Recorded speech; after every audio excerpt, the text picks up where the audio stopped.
Week number 7 for Dana White's Contender Series. We've got a fun one here. We've got a returning Dana White's Contender Series fighter in Kevin Vallejos.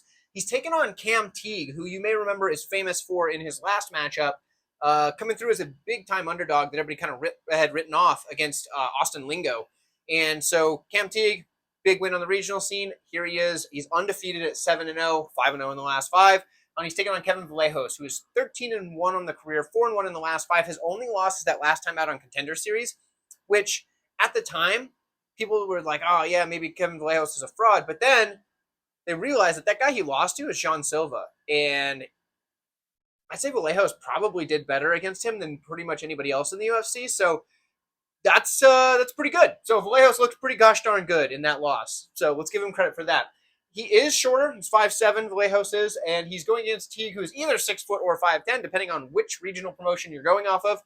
I'm assuming 5'10", but we're just reporting what we see, right? We can only go off of what we read. We can't. I'm not in there with the tape measure. Now, when we look at this fight, this is actually probably one of the better fights on the card because the stylistic matchup that both these guys provide, right?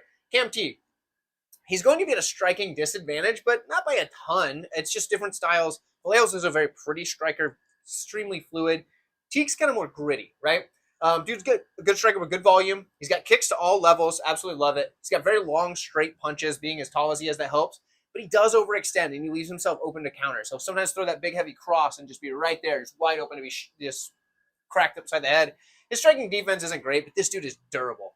He uses that kind of like zombie style, and he just thrives in a brawl, which is funny. I actually wrote that down in my notes, and then like not even 5 seconds later, one of the commentators on whatever fight I was watching when I wrote that down was like, it wasn't exactly word for word. They were like, they're like, he thrives in like another word for brawl. I don't remember what it is, but either way, very funny how that worked out. But yeah, so thrives in brawl, kind of zombies forward. He's got great cardio, and that's kind of how he beat Lingo. He got his face caved in for the first round, and just Lingo couldn't get him out of there, and dude just came back and started putting it on him. Decent grappling as well, pretty decent sprawl. His transitions on the mat are pretty slick, and I think a lot of it has to do with the fact that he can take backs really well with those long limbs. From there, he can work that rear naked choke. He's got a couple of wins that way on the regional scene.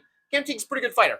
On the other side, Kevin Vallejos, solid striking, right? Dude's got good combination of combos and single strikes, and when he does go to his combinations, he mixes up all 3 levels in the same striking combo: legs, body, and head. It's not every time, but a lot of the time, and it's very impressive.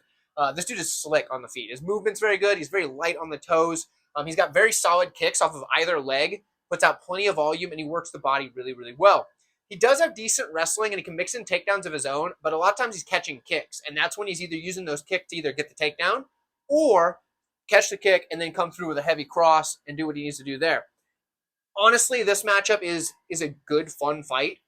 Could we see Teague do the same thing he did to Austin Ligo? Yeah, possibly. I mean, that's kind of what John Silva did to him, is where Vallejos won that first round by just being a cleaner like striker. He's polished, really impressive there, and then just kind of started getting beat on after that. So Teague could do that here.